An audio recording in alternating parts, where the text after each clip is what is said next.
So welcome back guys to time story movements. तो guys बिना कोई टाइम जाए किए अभी के लिए आज की वीडियो की तरफ आते हैं, जहां पर गाइस हमने पिछली वीडियो में देखा था कि शाओ येन ने प्रोटेक्टर ताई की स्पिरिट को रिफाइन करके ओल्ड ग्राउंड डीमन घोस्ट के हेड में डाल दिया था। और अभी के लिए गाइस शाओ येन वो मेटालिक ऑब्जेक्ट्स को अपनी हेवनली फ्लेम से मेल्ट करना स्टार्ट कर देता है जो कि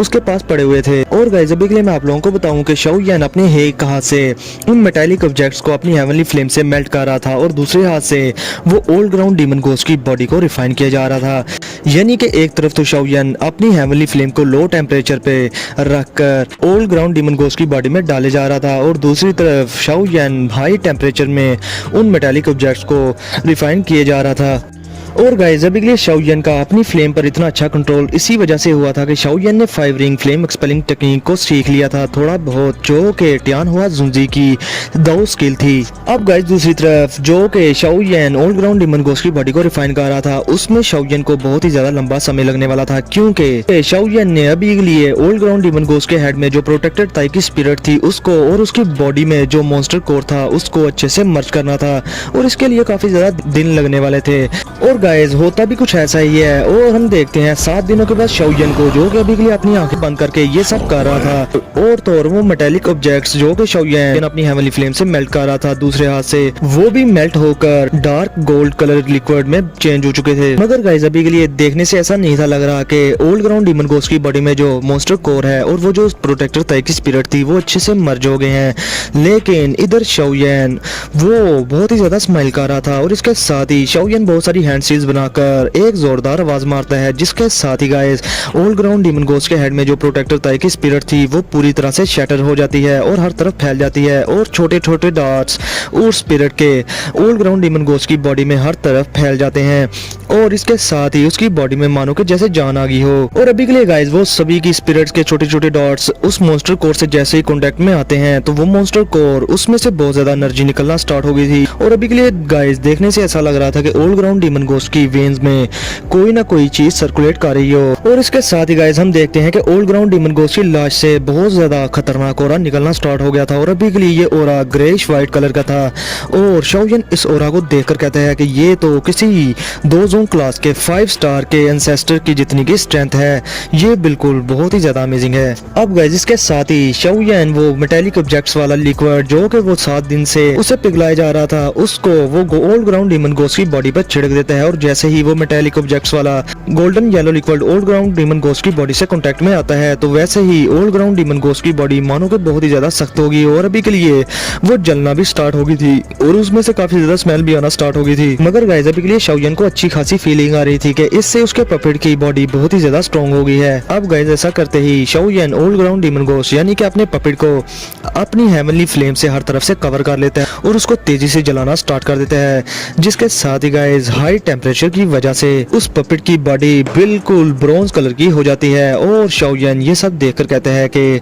तो अच्छा ये पपेट ब्रॉन्ज कलर का है अभी के लिए। और फिर शाओ येन कहता है कि मैंने जैसा कि उस स्क्रॉल में पढ़ा था कि स्काई डीमन पपेट को 3 कैटेगरीज में डिवाइड किया गया है, पहला है स्काई और दूसरा है अर्थ और तीसरा है मैन कैटेगरी। और उसमें यह भी लिखा था कि जो मैन कैटेगरी वाला पपेट होगा वो ब्रॉन्ज कलर का होगा और मुझे लगता है कि मेरा ये पपेट अभी के लिए मैन कैटेगरी का है। और गाइस इस सबसे शाओ येन को थोड़ी बहुत डिसअपॉइंटमेंट होती है, क्योंकि शाओ येन को उम्मीद थी कि उसका पपेट कोई अर्थ लेवल क्लास का पपेट होगा, लेकिन वो सिर्फ अभी के लिए मैन कैटेगरी का ही पपेट रिफाइन कर पाया है। अब गाइस इसके साथ ही शाओ येन अपनी हेवनली फ्लेम का टेम्परेचर और भी ज्यादा बढ़ा देते हैं ताकि वो जो गोल्डन कलर का लिक्विड था वो पूरी तरह से उसके पपेट की बॉडी में अब्सॉर्ब हो सके। और गाइस मैं आप लोगों को एक बात और बता दूं कि अभी के लिए यहाँ पर अगर कोई भी जिंदा 2 जोन क्लास का एंसेस्टर होता तो वो इस हाई टेम्परेचर की वजह से खुद को ब्लास्ट कर लेता, क्योंकि इससे उसे बहुत ही ज्यादा पेन होती। मगर ये था एक पपेट, सिर्फ एक पपेट यानी कि लाश, जिंदा लाश जिसको कि कोई भी दर्द नहीं होता, और इसलिए वो अभी के लिए शाओ येन की हेवनली फ्लेम को पूरी तरह से इग्नोर कर रहा था, क्योंकि उसे इससे कोई पेन ही नहीं थी हो रही, वो बस चलती फिरती एक किलिंग मशीन थी। और मैं आप लोगों को एक बात और बता दूं कि ये जो पपेट होते हैं इन्हें कोई भी दाव स्किल नहीं आती और ना ही कोई दाव टेक्निक आती है, बस ये अंधाधुंध फाइट ही करते हैं गाइस अपनी स्ट्रेंथ के बलबूते पे। अब गाइस शाओ येन की हेवनली फ्लेम के हाई टेम्परेचर टेम्परेचर की वजह से उसके पपेट की स्किन का कलर ब्राउन से सिल्वर होना स्टार्ट हो गया था और वो बहुत ही ज्यादा चमकना स्टार्ट हो गई थी, जो देखकर शाओयन बहुत ही ज्यादा खुश होता है और वो अपनी हेवनली फ्लेम का टेम्परेचर और भी ज्यादा बढ़ा देता है। और एक टाइम आता है कि जब कि उसका पेपेट सिल्वर कलर में कन्वर्ट होना बंद हो गया था और गाइस अभी के लिए ये उसकी लिमिट थी और अभी के लिए उसकी बॉडी पर थोड़े बहुत ब्रॉन्ज कलर के धब्बे भी पड़े हुए थे। मगर गाइस बात जो भी हो, अभी के लिए उसके पपेट का ऑरा बहुत ही ज्यादा स्ट्रॉन्ग हो चुका था पहले से और वो काफी ज्यादा पावरफुल हो चुका था क्योंकि शाओयन ने उसकी बॉडी में बहुत सारे मेटालिक ऑब्जेक्ट्स को भी ऐड कर दिया था। अब गाइस इसके साथ ही वो पपेट हवा में शाओयन के सामने उसके सामने खड़ा हो जाता है और अभी के लिए उसकी आंखें बिल्कुल काली थी और वो शाओयन की तरफ देखे जा रहा था, जिसके साथ ही गाइस शाओयन अपनी जुबान से पे एक कट लगाकर उसमें से एक ड्रॉप ऑफ ब्लड लेता है और अपना ब्लड अपने पपेट के हेड में डाल देता है और जैसे ही शाओयन का ब्लड उस पपेट के हेड में जाता है और उसके हेड में एक इम्प्रिंट कर देता है जो कि कभी भी रिमूव नहीं किया जा सकता था, वो तब भी रिमूव हो सकता था जब शाओयन मारा जाए। अब गाइस ऐसे लग रहा था कि जैसे उस पपेट में जान आ गई हो और इसके साथ ही गाइस वो शाओयन को देखकर शाओयन के सामने आ जाता है और एक घुटने पर बैठकर शाओयन के आगे अपना सर झुका लेता है। मगर गाइस अभी के लिए शाओयन की आंखें बंद थी और शाओयन अभी के लिए महसूस कर पा रहा था ये उसके अपने ब्लड को इस पपेट की बॉडी में डालने के बाद उसकी स्पिरिट दो हिस्सों में डिवाइड हो गई है। एक तो उसकी अपनी स्पिरिट, दूसरी उसकी जो स्पिरिट इस पपेट की बॉडी में चली गई है जो कि इस पपेट को भी कंट्रोल करेगी। यानी कि शाओयन एक तो अपनी बॉडी को कंट्रोल करेगा और दूसरी तरफ इस पपेट को भी अच्छे से कंट्रोल करेगा। और गाइस ये पपेट शाओयन का हर ऑर्डर मानेगा। अगर शाओयन इसे कह दे कि तुम मुझ पर ही अटैक करो तो वो शाओयन पर भी अटैक करेगा। अगर शाओयन कह दे कि इन लोगों पर अटैक कर दो जो सब्सक्राइब नहीं करते तो वो उन पर भी अटैक कर देगा। और गाइस अभी के लिए शाओयन सोचता है कि इस पपेट पर अपनी स्पिरिचुअल सील लगाने के बाद ये मेरे लिए एक बेस्ट बॉडीगार्ड बन जाएगा और ये कभी भी फ्यूचर में मुझे बिट्रे करने का सोचेगा भी नहीं। और अभी के लिए शाओयन अपने पपेट की बॉडी पर सिल्वर ग्लो देखकर बहुत ही ज्यादा खुश था और वो कहता है कि मैं इसे मैन क्लास कैटेगरी नहीं बल्कि अर्थ क्लास पपेट कहूंगा क्योंकि अभी के लिए इसका कलर सिल्वर हो चुका है और ये किसी 2 जोन क्लास के 5 या 6 स्टार के एंसेस्टर से इजीली भिड़ भी सकता है और उसे किल भी कर सकता है। अब इसके साथ ही गाइस शाओयन उस केव से बाहर आ जाता है और उसका अर्थ क्लास डीमन पपेट भी उस केव से बाहर आ जाता है और वो जैसे जैसे जमीन पर चल रहा था वहां पर बहुत बड़ी बड़ी दरारें आ रही थी और अभी के लिए गाइस वो पपेट चलना फिरना भी अच्छे से नहीं जानता था, उसे नहीं था पता कि किस तरह से चला जाता है। वो तो पूरी फोर्स लगा कर चल रहा था जिसे देखकर शाओयन हवा में उड़ना स्टार्ट कर देता है और खुशी में कहता है कि इस मैग्मा को गूंसा मारो। जो सुनते ही गाइस वो पपेट जल्दी से शाओयन का ऑर्डर मानता है और अपना मुक्का बनाकर उस मैग्मा की तरफ पूरी फोर्स से बढ़ने लगता है। और गाइस अभी के लिए उसकी फिस्ट के सामने बहुत बड़ा एनर्जी का गोला बन गया था और जैसे ही वो उस मैग्मा के साथ टकराता है तो गाइस वहां से लावा हर तरफ उड़ना स्टार्ट हो गया था और वहां पर काफी लंबा होल बन गया था। अब ये चीज देखकर शाओयन कहता है कि इसकी सिर्फ एक फिस्ट की स्ट्रेंथ इतनी ज्यादा है, ये तो बहुत ही ज्यादा अमेजिंग है। और अभी के लिए इसकी फिस्ट की स्ट्रेंथ के साथ अगर ये फिस्ट किसी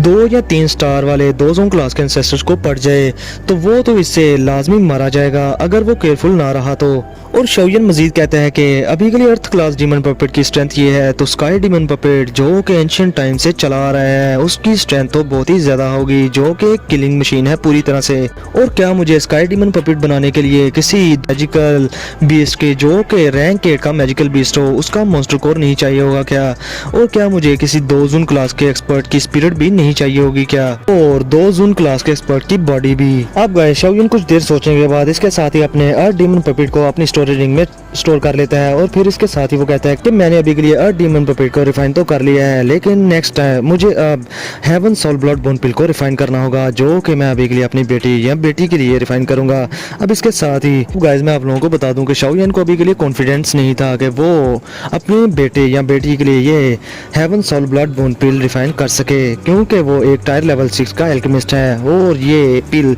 ये एक टायर लेवल 7 की मेडिसिनल पिल है जो कि रिफाइन करना शाओयन के लिए काफी ज्यादा मुश्किल भी हो सकता है। और अभी के लिए गाइस शाओयन ये हेवन सोल ब्लड बोन पिल नहीं बना सकता था क्योंकि वो टायर लेवल 7 की मेडिसिनल पिल थी और तो अभी के लिए उसने अभी ही स्काई डीमन पपेट को भी रिफाइन किया है जिसकी वजह से उसकी हालत थोड़ी बहुत खराब होना स्टार्ट हो गई थी। अगर हेवनली फ्लेम ना होती तो वो बेहोश भी हो जाता इस एग्जॉशन की वजह से। अब इसके साथ ही गाइस शाओयन के पास अभी के लिए उस हेवन सोल ब्लड बोन पिल बनाने के लिए काफी सारे इंग्रेडिएंट्स मौजूद भी नहीं थे इसलिए वो अपना सर नहीं खपाता और अपने ब्रदर शाओ ली के हवाले ये वाली जिम्मेदारी सौंप देता है कि वो अभी के लिए शाओ गेट के लोगों को लगाए कि वो इन मेडिसिनल इंग्रेडिएंट्स को ढूंढे ताकि वो आने वाले टाइम में इनसे